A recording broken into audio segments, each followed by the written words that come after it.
Perkenalkan Pak, nama saya Philip Giancarlo Tosoid dengan NIM 11S25037.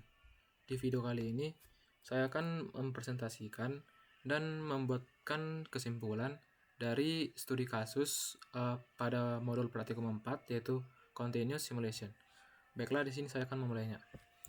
Jadi untuk studi kasusnya sendiri adalah dalam sistem distribusi air di asrama seringkali digunakan sistem pump air atau water tank untuk menyimpan air sebelum didistribusikan ke seluruh lantai. Sebuah pump berukuran silinder dengan dimensi tertentu perlu diisi melalui pipa inlet dan dikosongkan melalui pipa outlet untuk memenuhi kebutuhan air bangunan.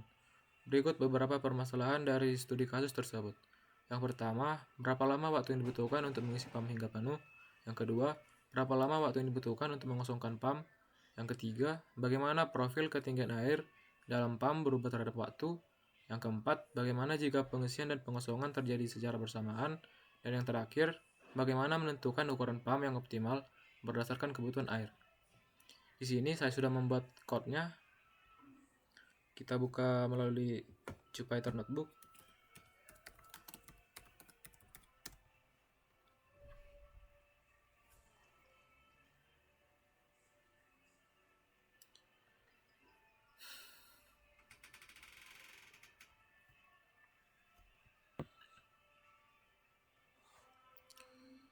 Jadi yang pertama itu kita melakukan konfigurasi dan setup. Di sini kita terlebih dahulu melakukan import library seperti NumPy, Matplotlib, dan SciPy, juga Seaborn, yang dimana ini digunakan untuk perhitungan numerik, simulasi ODE, serta visualisasi dari grafik. Kemudian di sini kita melakukan pengaturan style grafik. plt.style.use buka kurung default tutup kurung dan sns .set_style buka kurung white grid tutup kurung. Ini digunakan untuk membuat tampilan grafik lebih rapi serta mudah untuk dibaca. Kemudian di bawahnya ada class tank config. Jadi kelas ini digunakan untuk menyimpan semua parameter dari sistem tangki ini seperti ukuran tangki, debit air masuk, outlet, gravitasi, dan waktu simulasi. Kemudian di bawahnya ini adalah parameter dari geometri tangki. Ada tank underscore radius dan tank height. Jadi keduanya ini digunakan untuk menentukan ukuran dari fisik tangki yang akan digunakan di dalam perhitungan volume dan luas. Kemudian di bawahnya ada kondisi awal. Di sini ada initial underscore height. Ini digunakan untuk menentukan tinggi air awal di dalam tangki sebelum simulasi itu dimulai. Kemudian di bawahnya ada inlet. Inlet underscore flow adalah debit air masuk, sedangkan inlet underscore on adalah menentukan apakah aliran masuk tersebut aktif atau tidak. Kemudian di bawahnya ada outlet radius dan discharge curve. Itu digunakan untuk menghitung debit keluar menggunakan prinsip aliran fluida. Kemudian di sini ada fisika. Gravity sama dengan float sama dengan 9,81. Ini adalah percepatan gravitasi yang digunakan di dalam perhitungan aliran keluar. Kemudian ada simulasi. Parameter pertama itu simulation time. Ini digunakan untuk menentukan lama simulasi. Dan time underscore sleep ini digunakan untuk menentukan interval waktu perhitungan. Kemudian berikutnya ada perhitungan parameter turunan. Di sini fungsi dari post init ini adalah metode ini otomatis menghitung luas tangki, luas outlet, serta volume dari maksimum tangki setelah objeknya dibuat. Kemudian di sini ada print konfigurasi tangki. Jadi ini hanya akan menampilkan teks sebagai penanda bahwa program telah dijalankan. Kemudian yang berikutnya ada model fisika. Jadi yang pertama itu kita membuat sebuah kelas yang diberi nama physics models. Jadi kelas ini berisi model fisika aliran air di dalam tangki, yaitu debit air masuk dan debit air keluar. Kemudian ada dev init. Fungsinya ini adalah untuk menyimpan objek dari tank config ini agar semua parameter tangki bisa digunakan di dalam perhitungan. Kemudian ada dev inlet rate. Fungsi dari dev inlet rate ini adalah dia itu akan menghitung debit air yang masuk ke dalam tangki. Jika inlet on sama dengan true, maka debit sama dengan inlet flow. Jika tidak, maka 0. Kemudian berikutnya ada dev outlet rate. Dia ini berfungsi untuk menghitung debit air keluar menggunakan persamaan Torricelli yang bergantung pada tinggi air di dalam tangki. Kemudian yang terakhir ada fungsi print model fisika. Ini hanya digunakan untuk penanda bahwa model fisika telah dijalankan. Kemudian berikutnya ada sistem persamaan diferensial. Yang pertama, kita membuat kelas yang diberi nama differential equations. Jadi fungsi dari kelas ini adalah membuat persamaan diferensial atau ODE yang menggambarkan perubahan tinggi air di tangki terhadap waktu. Kemudian ada fungsi dari dev init. Fungsinya ini adalah untuk menghubungkan antara model fisika dengan parameter tangki dari tank config. Kemudian ada dev system underscore equations. Fungsinya ini adalah untuk menghitung laju dari perubahan tinggi air berdasarkan selisih debit masuk dan debit keluar. Kemudian ada dev get initial conditions.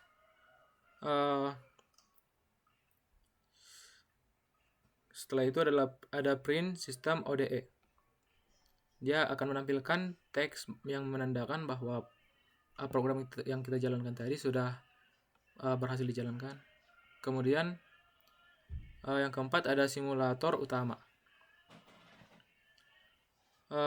Yang pertama, kita membuat sebuah kelas yang diberi nama water tank simulator. Jadi kelas ini itu akan berfungsi sebagai pengendali utama simulasi dari tangki air yang dimana dia akan menghubungkan konfigurasi model fisika serta sistem ODE tadi. Kemudian di bawahnya ada dev init. Dev init ini digunakan untuk menginisialisasi config model fisika dan persamaan diferensial, serta dia akan menyiapkan variabel untuk menyimpan hasil simulasi tadi. Selanjutnya ada dev run underscore simulation. Fungsi dari dev run simulation ini adalah untuk menjalankan simulasi menggunakan solve underscore IVP untuk menyelesaikan persamaan diferensiasi tinggi air terhadap waktu.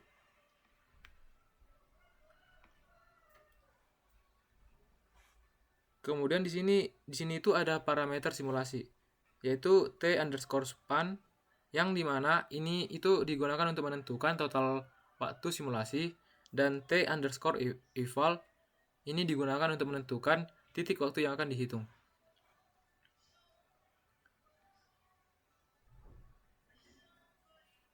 Oke, kemudian di sini ada dev calculate underscore matrix. Dia ini digunakan untuk menghitung hasil penting seperti waktu tangki penuh, waktu tangki kosong, tinggi akhir, dan volume akhir. Kemudian di bawahnya ada fungsi print, yaitu print buka kurung simulator tutup kurung. Dia akan menampilkan teks ke layar yang menandakan bahwa program yang kita buat ini tadi sudah dijalankan. Kemudian yang berikutnya ada visualisasi. Di sini kita membuat kelas yang diberi nama visualization. Jadi fungsi dari kelas ini adalah untuk menampilkan grafik hasil simulasi tangki air. Kemudian selanjutnya ada dev plot underscore height underscore profile. Fungsinya ini adalah untuk membuat grafik perubahan tinggi air terhadap waktu menggunakan matplotlib.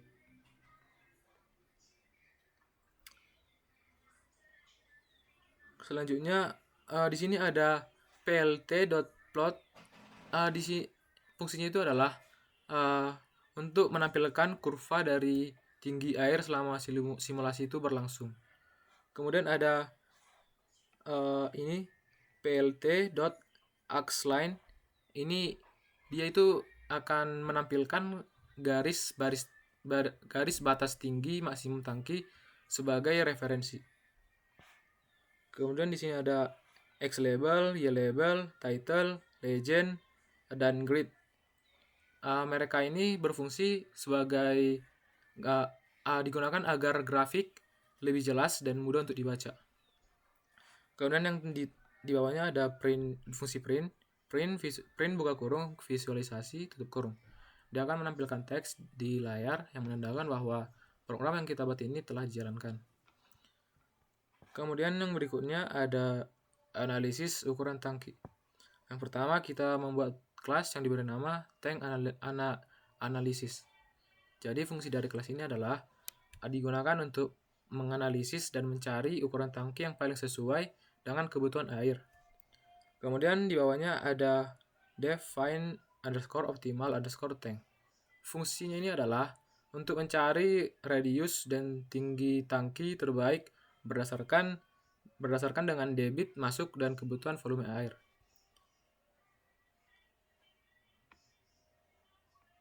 Kemudian di sini ada variasi ukuran tangki. Yang pertama, jadi program ini akan mencoba beberapa kombinasi radius seperti ini tadi, radi dan tinggi head tinggi atau heads dari tangki. Ini.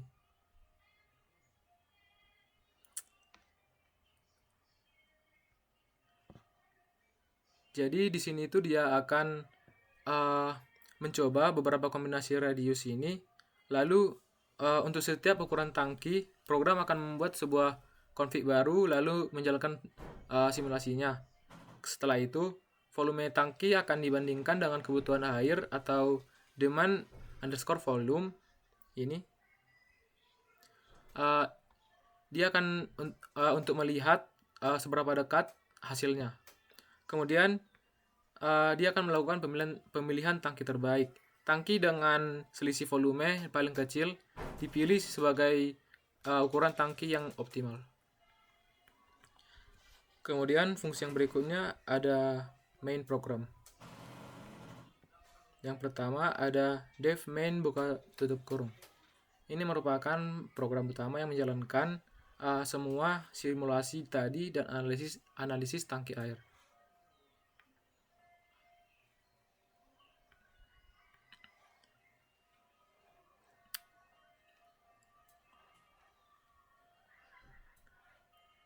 Jadi di sini ada yang pertama itu waktu mengisi tangki sampai penuh.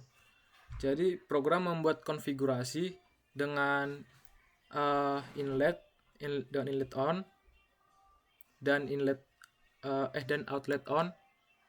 Jadi dia akan menghitung waktu yang dibutuhkan supaya tangki itu penuh. Kemudian yang kedua itu ada waktu mengosongkan tangki. Di sini itu dia membuat sebuah program yang membuat konfigurasi dengan inlet aktif dan outlet mati, lalu menghitung jadi di sini tadi pengosongan tadi itu dia itu akan menghitung waktu yang dibutuhkan tangki sampai dia kosong. Kemudian yang ketiga ada profil ketinggian air terhadap waktu. Jadi di sini itu dia membuat grafik tinggi air terhadap waktu dan ditampilkan untuk melihat perubahan ketinggian air selama simulasi berlangsung. Kemudian yang selanjutnya ada pengisian dan pengosongan bersamaan. Jadi di sini programnya itu menjalankan simulasi dengan aliran masuk dan aliran keluar secara bersamaan untuk melihat perilaku sistem. Kemudian di sini ada menentukan ukuran tangki optimal. Jadi di sini dia akan melakukan program menghitung ukuran tangki, yaitu radius dan tingginya yang paling mendekati kebutuhan volume air.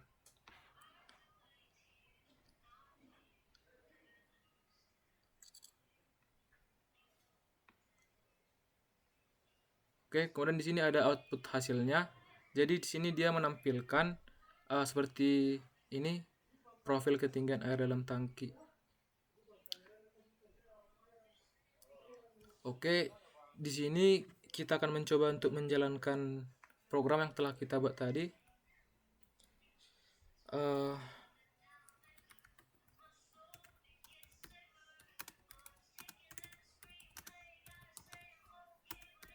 Template.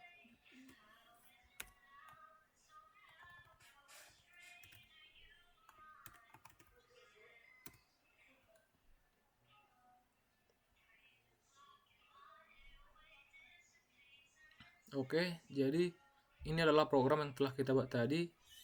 Jadi untuk menjawab pertanyaan dari studi kasus tadi, seperti yang pertama itu, berapa lama waktu yang dibutuhkan untuk mengisi pump hingga penuh? Oke, di sini kita dapat menjawabnya. Waktu isi tangki penuh, yaitu tangki akan penuh di dalam 52,42 menit dengan radius tangki yaitu 0,50 meter, dengan tinggi tangki yaitu 2 meter, debit airnya itu 0 meter kubik per second, debit keluar 0 meter kubik per second, dan waktu simulasinya itu adalah selama 60 menit. Jadi dia akan penuh dalam 52,42 menit. Kalau untuk waktu kosongnya itu, tangki akan kosong dalam waktu 0,12 menit. Kemudian untuk profil ketinggian air. Jadi di sini kita dapat melihat profil ketinggian air terhadap waktu. Di sini semakin lama dia, semakin tinggi tangkinya itu terisi.